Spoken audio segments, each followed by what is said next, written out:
হ্রিং ভুবনেশ্বর্যৈ নমো নমঃ। দৈবী ঋণ দেবতাঙ্গ ঋণ ও তার প্রতিকার। জন্মকুণ্ডলীর ষষ্ঠ স্থাନରେ যদি চন্দ্রগ্রহ মঙ্গল গ্রহ উপস্থিত হইথাନ୍ତି কেতু গ্রহ দ্বারা দৈবী ଋଣ ଦୋଷ ସୃଷ୍ଟି ହୋଇଥାଏ। ପୂର୍ବଜନ୍ମରେ ପୂର୍ବପୁରୁଷମାନେ ଦୈବୀ ଦେବତାଙ୍କର ଧନ ଅପହରଣ କରିଥାନ୍ତି କିମ୍ବା ଦେବତାଙ୍କ ଧନ ଖାଇଥାନ୍ତି।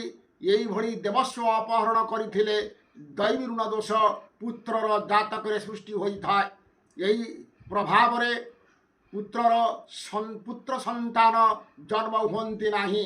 ଯଦି ଜନ୍ମ ହୁଅନ୍ତି ବିକଳାଙ୍ଗ, ମାନସିକ ରୋଗଗ୍ରସ୍ତ କିମ୍ବା ପାଗଳ ହୋଇ ରହନ୍ତି। ତେଣୁ ଏଇଭଳି ପରିସ୍ଥିତିରେ ଏହାର ସରଳ ପ୍ରତିକାର ବି ଶାସ୍ତ୍ରରେ ଦିଆଯାଇଅଛି। 43 ଦିନ ପର୍ଯ୍ୟନ୍ତ କୁକୁରକୁ ଅନ୍ନ କିମ୍ବା ରୁଟି ଖାଇବାକୁ ଦିଅନ୍ତୁ।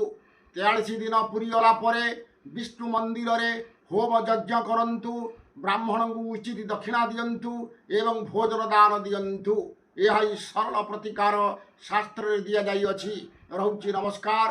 ଜୟ ଜଗନ୍ନାଥ।